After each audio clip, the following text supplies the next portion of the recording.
네, 안녕하세요. 통합사회 6번째 시간 시작해 보도록 하겠습니다.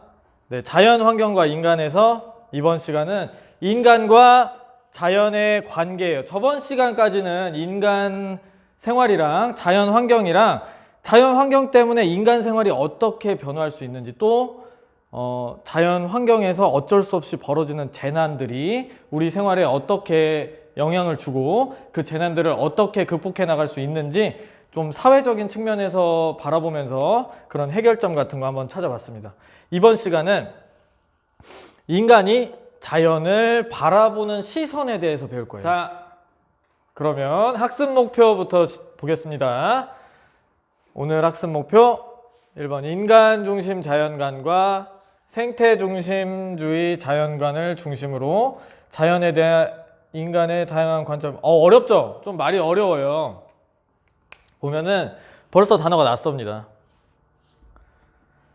지금 오늘 대표적으로 이 두 가지 자연관을 비교하게 될 건데 너무 어렵게 접근하지 말고 한 가지만 공부할 때 뭐 여러분들이 이거 아니어도 공부를 할 때 좀 요런 말 있잖아요. 땡땡 주의, 어떤 주의라는 말이 들어가면은 앞에 있는 걸 중요하게 생각한다 라고 생각하면 좀 편하실 것 같아요. 너무 어렵게 생각하지 마시고 그냥 인간이 중요하다, 인간 중심으로 생각하는 게 중요하다, 생태가 중요하다 라고 생태를 중요하게 생각하는 자연관, 이런 식으로 쉽게 풀이해서 이해하셨으면 좋겠습니다. 근데 단어 자체가 굉장히 생소하기 때문에 바로 넘어가서 내용 보도록 하겠습니다. 교과서에는 따로 나와 있지 않는데 들어가는 사진으로 제가 가지고 와봤어요. 요거는 작은 원부터 한번 볼게요.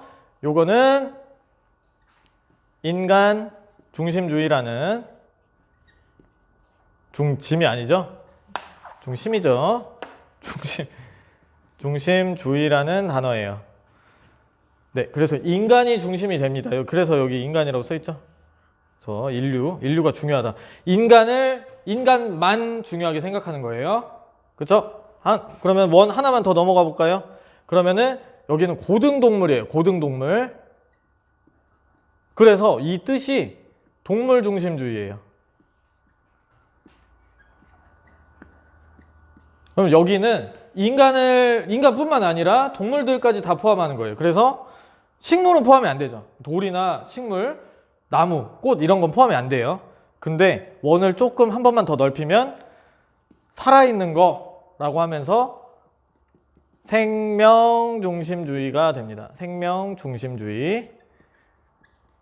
처음부터 보면은 인간만 있다가 인간을 포함한 모든 동물들, 근데 식물은 빼고 동물들, 그랬다가 여기는 사람만 있으면 돼요. 근데 포함을 안 하는 게 뭐냐? 공기, 이런 돌, 흙 이런 건 포함이 안 되고 사람만 있으면 중요하다고 생각하는 거예요. 그러니까 주의라고 하면은 중요하다고 생각한다고 말했잖아요. 인간이 중요하다, 인간 포함한 동물이 중요하다, 목숨이 붙어있으면 중요하다라고 생각하는 거고, 여긴 뭐겠어요? 그러면 눈치챘겠죠? 요거는 지금 전체론 또는 전체주의라는 말인데 여기에 가깝다기보다는 지금 교과서에 나와 있는 설명대로 하면은 생태중심주의. 요거는 뭐랑 닮았냐? 가이아 이론이라는 거랑 닮았어요. 조금 요거에 접근하기 위해서 가이아 이론 먼저 설명을 드리면 지구 전체가 살아있는 하나의 생명체다라고 보는 시각이 가이아 이론이 되겠습니다. 그러니까 생태중심주의는 여기에서 봤듯이 인간, 동물, 살아있는 모든 것, 무생물까지, 여기에 무생물이거든요. 무생물까지 전부 다 포함한 모든 생태가 각자의 위치에서 이렇게 조화롭게 하는 주의가 생태중심주의가 되겠습니다. 뭔가 접근이 됐나요? 여러분들이 뭔가 어렵게 생각하지 마시고, 그래서 요 그림을 가지고 온 이유는 이번 수업에서는 작은 원 있죠? 요 작은 원이랑 큰 원이 포함하는 거, 이 두 가지를 비교해서 과연 자연을 생각하는 인간의 관점들이 어떠한 것이 맞을까 하고 극단적으로 좀 인간에 치우친 거랑 생태에 치우친 거랑 두 가지를 보고 어떤 게 맞을까 하고 고민해 볼 수 있는 시간이 됐으면 하는 게 요 학습 목표가 되겠습니다. 저 학습 목표가 말이 이게 두 줄로 썼지만 조금 어려운 것 같아서 가지고 와봤어요. 자, 넘어갈게요. 그럼 첫 번째, 인간 중심주의 자연관에는 네, 사실 요 파트가 여러분들이 고등학교 2학년, 고등학교 3학년으로 넘어가게 되면은 사회 선택 과목을 하면서 아마 생활과 윤리에서 배우게 될 내용들이기 때문에 조금은 단어라도 친숙해졌으면 해서 이 인간 중심주의 자연관에서 뭔가 자주 등장하시는 학자분들의 뭐 한마디 한마디를 제가 모아봤어요. 그래서 느낌만 가지고 가면서 이게 과연 뭘까? 의미하는 바가 뭘까만 알고 우리가 비교하고 생각할 수 있으면 될 것 같아요. 그래서 한 명 한 명 보겠습니다. 첫 번째는 아리스토텔레스입니다. 이분 되게 인간 중심주의 자연관을 명확하게 말을 하셨어요. 식물은 동물을 위해서 풀 먹잖아요. 동물은 인간을 위해서 존재한다. 뭐 인간이 완벽하게 중심이잖아요. 그쵸?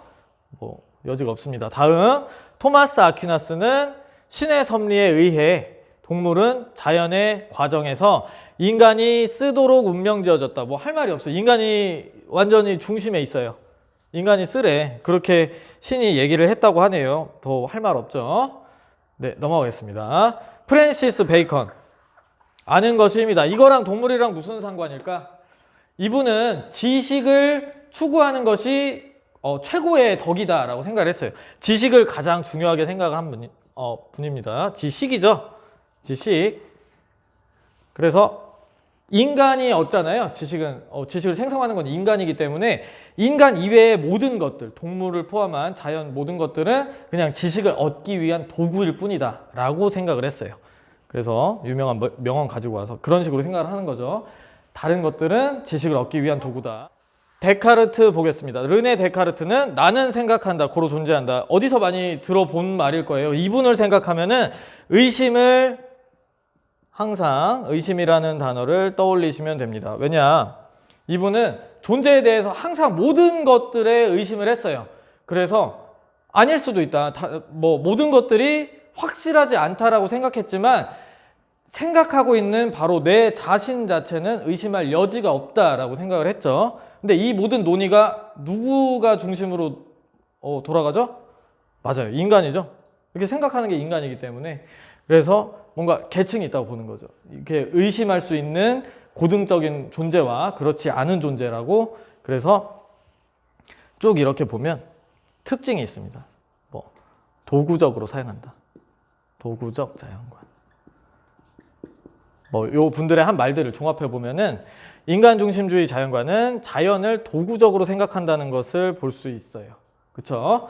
여기까지가 약간 고전적인 인간 중심주의 자연관의 약간 고전적인 모습이라고 볼 수 있겠고요. 이어서 보면요. 잠시만. 이어서 보기 전에 본문 먼저 보고 갈게요. 자.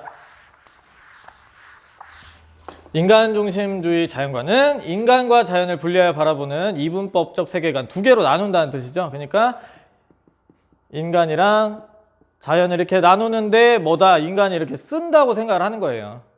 자연을 이용함으로써 인간의 삶이 더 윤택하고 행복해질 수 있다. 그죠? 뭐 지식을 얻는다든지, 그죠?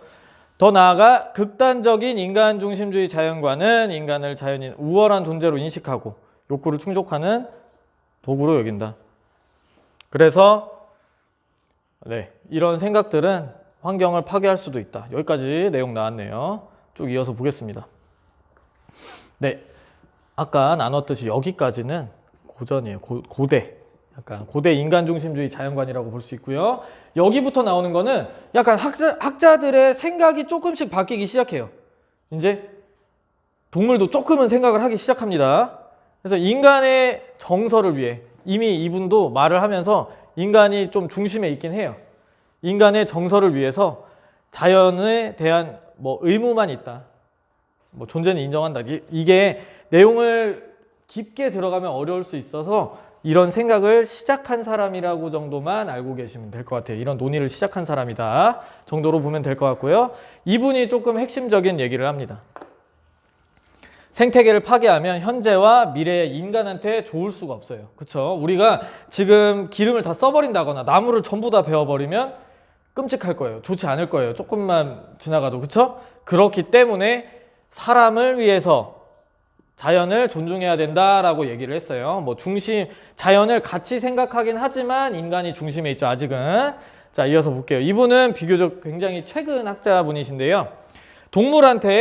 예를 들어서 동물한테 권리를 줬다고 하더라도 동물이 권리를 행사할 수 있는 뭔가가 없어요. 그쵸?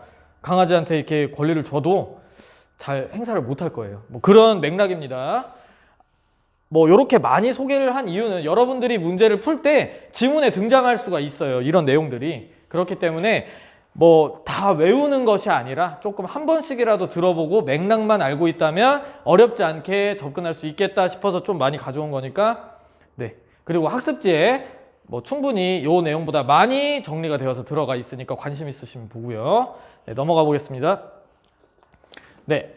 여기 조금 생각을 살짝 바꾸시는 세분에 대한 내용이 본문 밑에도 나와 있어요. 그래서 가지고 왔는데요. 봅시다.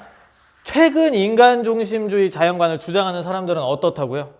이기심을 자연을 잘 보존해서 미래 세대에 물려줘야 한다고 말한다. 누구 했어요? 이 사람이죠. 그렇죠. 네. 그래서 해결하는 것도 인간의 책임이라고 본다. 그래서 너무 인간이 막 써도 된다고 생각하는 게 아니라 이쪽도 있다라고 생각을 한다고 본문에 나와 있네요. 이어서 볼게요. 이 내용부터는 교과서에 나오지 않습니다. 아까 맨 처음에 큰 그림으로 설명을 했듯이 조그마한 원이랑 가장 큰 원 두 가지만 비교를 해요. 근데 중간 원에 해당하는 내용도 같이 넣어봤어요. 왜냐하면 여러분들이 학년을 진학하면서 선택 과목으로 또 내용을 배울 수 있을 것 같아서 조금은 친해지자 하고 가지고 왔으니까요. 네, 봅시다. 동물 중심주의예요. 네, 벤담. 이성을 갖는가 말을 갖는가 이런 게 중요한 게 아니라 고통을 느끼는가. 그러니까 어떤 존재들이 고통을 느끼기만 하면은 돌봐줘야 되지 않느냐. 근데 그거는 인간뿐만 아니라 동물도 마찬가지다라는 내용입니다. 자, 도덕은 인간만이 아니라 쾌고는 쾌락과 고통을 얘기하는 거예요. 쾌고를 느낄 수 있는 존재. 같은 맥락이죠? 그쵸? 싱어. 쾌고 감수 능력을, 그냥 고통과 쾌락을 뭔가 가지고서 느낄 수 있는 능력이 있는 존재들은 이 말이 약간 어려운데요. 풀어서 한번 설명을 해보겠습니다. 이분들 세 분의 특징은 공리주의예요. 공리주의. 어렵지 않습니다. 제가 수업 초반에 뭐라 그랬죠? 주의가 붙으면 뭐라 그랬죠? 네, 맞아요. 앞에 있는 게 중요하다라는 말이었죠? 공리는 뭘까요, 그러면? 의죠.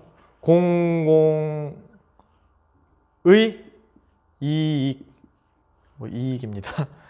편하게 써봤는데요. 공공의 이익을 중요시하게 생각하는 주의다. 그죠? 공공의 이익이 중요해 라고 생각하는 게 공리주의예요. 그러면은 구체적으로 공공의 이익이 뭘까? 이 사람들이 제시하는 캐치프레이즈가 있어요. 딱 한 문장이 있어요. 제일 중요한.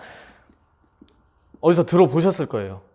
최대 다수의 최대 행복. 네, 공리주의를 말하는 분들은 도덕의 목적은 최대 다수의 최대 행복에 있다고 봤어요. 근데 여기에서 말하는 최대 행복은 쾌락입니다. 조금 연결이 되죠, 이제. 쾌락이 뭐라고요? 행복. 그럼 이 반대는 뭐죠? 고통이에요, 고통. 고통은 악이에요. 그러면 지금 우리가 집중해야 될, 이분들의 입장에서 집중을 해야 될 것은 뭐겠어요? 이거에 양이 많아져야 된다는 거죠. 근데 이분들은 인간뿐만 아니라 쾌락과 고통, 쾌고를 느낄 수 있는 존재라면은 누구라도 이렇게 양이 많아져야 된다. 쾌락이 많아져야 된다. 여기에서 말하는 쾌락은 좀 원초적인 쾌락이 아니라 인간이 행복할 수 있는 그 뭔가 총체적인 걸 얘기합니다. 그래서 이게 많아야 된다. 그럼 뭔가 연결이 되나요, 동물이랑? 네. 그래서 한번 바꿔. 이런 내용들도 아마 단원이 진행되면서 조금 자세히 배울 수 있는 단원이 있을 거예요. 그래서 지금 중요한 건 뭐냐? 자연을 생각하는 인간의 관점이 무엇이냐가 중요한 것이지, 뭐 이런 내용들은 이해를 돕기 위한 내용들이에요. 그죠? 그래서 포인트를 좀 잡으셨으면 좋겠고요. 이어서 보겠습니다.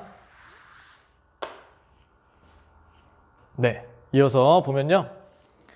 삶의 주체이기 위해서는 지각, 기억, 믿음, 자기의식, 의도, 미래에 대한 감각 등의 특성이 요구된다. 동물도 삶의 주체로서 내재적 가치를 지닌다고 본다. 이런 사람도, 이렇게 주장한 사람도 있다 정도만 알면 될 것 같아요. 아까도 설명했다시피 지문에서 만날 수도 있어요. 그렇기 때문에 알아두시면 좋겠다. 자, 생명 중심주의부터 볼게요. 생명 중심주의. 생명이 중심이 되는 거. 앞에는 이제 인간이랑 또 고통을 느끼는 동물까지 봤다면 이제는 생명까지 확장이 되는 거죠. 첫 번째는 슈바이처의 생명 외경 사상입니다. 외경이라고 하면은 뭘까요? 쉽게 보면은 리스펙트예요, 리스펙트. 네, 존중한다는 얘기죠. 뭔가 동등한 위치에서 생명이 있다면 존중해야 된다. 좀 자세히 보기 위해서는 좀 생활과 윤리에 가서 자세히 배우시고요. 자, 테일러 보겠습니다. 이 부분이 약간 중요하니까 자세히 볼게요. 모든 생명체는 목적론적 삶의 중심으로, 이 얘기가 무슨 얘기냐면요. 각자 삶이 있다면, 생명이 존재한다면 그 쓰임이 있다. 쓰임이 있다. 쓰임으로 조금 순화해서 한번 볼게요. 좀 쉽게 접근하기 위해서 그 목적이 있는 삶이 존재한다면 의식의 유무에 상관없이, 이 말은 무슨 말이냐면요. 의식의 유무와 상관이 없다는 얘기는 식물을 포함한다는 얘기죠. 이제 동물이나 인간처럼 뭔가 그런 활동적인 걸 보이는 게 아니라 우리가 뭐 육안으로는 쉽게 확인할 수 없는 의식의 유무가 상관이 없이 자기의 생존, 성장, 발전, 번식이라는 목적을 추구한다. 그쵸? 요것이 쓰임이 되겠죠? 그래서 이를 위해 화경에 적용하려고 애를 쓰는 존재다. 중요한 존재다라는 얘기겠죠? 네. 말이 조금 어려웠는데 쉽게 등장하는 학자입니다. 그래서 앞서 얘기했던 인간, 동물 뿐만 아니라 생명을 가지고 있으면 존중한다는 이론까지 봤어요. 이제는 여기 부분이 교과서에 등장하는 생태 중심주의입니다. 네, 보겠습니다. 네.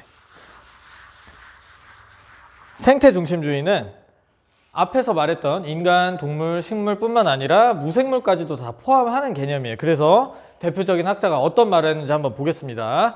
모든 살아있는 생명체와, 그렇죠, 여기까지 포함, 범위가 늘어났죠, 그죠? 무생물까지 포함하고 있는 대지 그 자체에 대한 도덕적 책임과 의무를 주장한다. 네, 맞습니다. 이렇게 이해하시면 될 것 같고요. 본문 한번 보면서 자세히 한번 볼게요. 생태 중심주의 자연관은 모든 생명체가 자연의 일부이며 인간도 그 중에 하나다라고 본다. 그래서 그 가치는 인간에게 이익이 얼마가 되는가, 이건 뭐였어요? 자연의 가치는 인간에게 얼마나 이익이 되는가로 평가해서는 안 된다. 이 관점은 뭐였죠? 인간 중심주의였죠. 네. 그리고 생태계에 모든 것이 존재의 이유가 있으므로, 아까 방금 얘기했던 그런 얘기, 그러면서 그 자체의 가치를 존중해야 된다. 그 자체의 가치를 존중해야 된다. 그리고 인간과 자연은 서로 끊임없이 영향을 주고받는 관계로서 서로 조화와 균형을 이루어야 함을 강조하면서 자연의 일부다라고 보고 있는 거예요. 그렇죠? 네. 인간의 가장 중요한 의무는 안정을 유지하도록 노력해야 하는 것으로 본다. 근데 여기서 하나 생각해 볼 게 있어요. 네, 본문 하단에 나와 있는데요. 네. 여러분, 파시즘이라는 말 들어보셨나요? 네. 뭐 간혹 언론이나 아니면은 뭐 인터넷을 찾아보다가 파시즘이라는 말을 들어봤을 수도 있는데요. 요 내용은 환경 파시즘적인 내용이다라고 하면서 문제집이나 뭐 각종 교과서에 소개가 되는데, 파시즘이라는 말 자체가 너무 어려운 말이라서 조금 해설을 먼저 해볼게요. 파시즘은 민족주의와는 약간 같이 보면은 맥락을 조금 이해하기 편할 수 있어요. 보면 한국, 중국, 일본이 있다고 해봅시다. 그러면은 구분이 되잖아요. 우리 민족은 특별해. 우리 민족은 일본, 중국과는 다른 특별함을 가지고 있어. 그래, 우리는 다름이 있어 라고 얘기를 하는 게 민족주의예요. 그쵸? 뭐 싸우자는 게 아니에요. 내가 그냥 우리만의 고유한 특성이 있다고 보는 것이 민족주의라면은, 파시즘은 등수가 있습니다. 우리가 1등이야, 우리가 최고야, 우리가 먼저야 라고 얘기를 하는 게 파시즘이에요. 그러면 여기에서 나오고 있는 극단적인 생태 중심주의 자연관, 이게 좀 교과서에서는 따로 소개가 되지 않는데 다른 여러 문제집들에서 많이 소개가 되더라고요. 환경 파시즘. 네, 그래서 뭔가 문화적으로 등수를 매기고 이겨야 한다는 생각을 가지고 있다고 접근하면 편할 것 같아요. 원래는 그거보다는 조금 더 열려있는 개념이라서 이해하기가 조금 힘들 수 있는데 등수를 매긴다.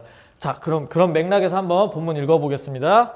그러면 극단적으로 생태 중심주의 자연관으로 바라보게 된다면 인간의 어떤 개입도 허용하지 않는다.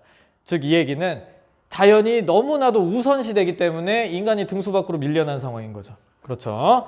그래서 비현실적이라는 비판을 받기도 합니다. 하지만 생태 중심주의 자연관은 인간과 자연의 공존을 모색하는 새로운 관점을 제시해서 오늘날의 문제를 실마리를 제시한다. 그러니까 인간 중심주의랑 생태 중심주의 이런 두 가지 생각을 통해서 어떤 입장을 취해야 할지 그런 고민을 해볼 수 있는 점에서 의의가 있다.